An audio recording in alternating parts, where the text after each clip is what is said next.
What's up mga salon owners? Kumusta kayo dyan?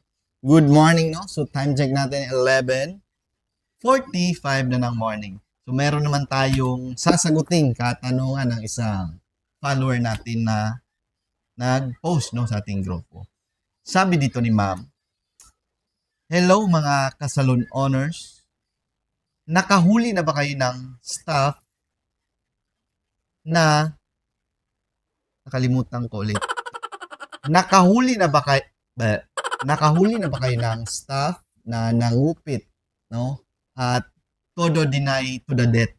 Grabe naman to kay ma'am, no? At anong ginagawa niyo? Sa experience namin, ma'am, na long time ago, matagal na to eh. Mga last year, meron kaming branch sa Kidapawan branch. At meron kaming staff doon na isang hairstylist, no? All around to siya. Tapos, ang ginawa niya, merong mga gupit, kadalasan gupit, pedicure, manicure, yun yung mga kadalasang hindi nililista. So, meron kaming hairstylist noon, hindi ko na lang papangalanan kasi wala na rin siya sa aming salon. Meron kaming hairstylist noon na naggupit, no? Naggupit siya, ilang araw din yun.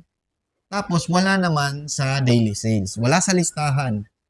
So, discarding malupit ang tawag dyan. Ang problema nga lang, sa salon namin, meron kaming taga-check, no? Taga-check ng sales, ng benta, daily. So, minomonitor namin yan. Ngayon, pagtingin namin sa camera, may CCTV rin kami. Pagtingin namin sa camera, may benta. May benta yung camera. May ginugupitan, no? Kinabukasan, meron na naman. So, bali 3 days, no, ang nangyayaring yun.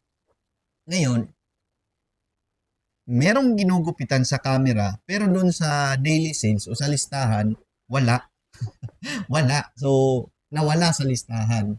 So, nung nahuli namin, kinausap namin, pero hindi siya umamin. Di ba alam, no?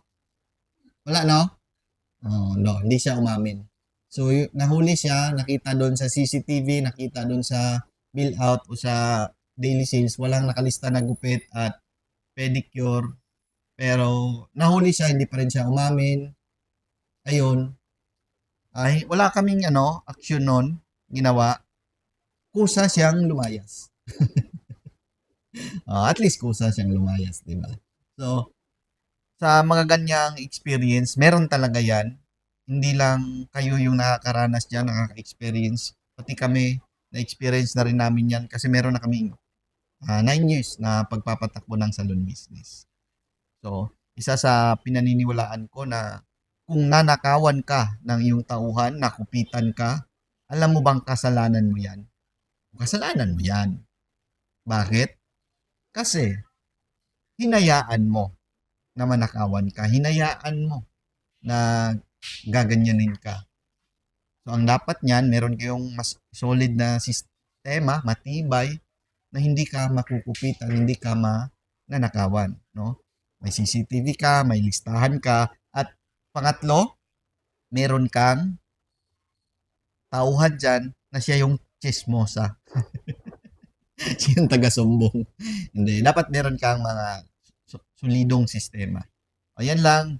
Good morning. Galingan pa natin ang pagpapatakbo ng salon dahil responsibilidad mo bilang salon owner na mapalaki yung salon business para makapagbigay pa tayo ng maraming trabaho syempre sa mga maraming empleyado. Good morning.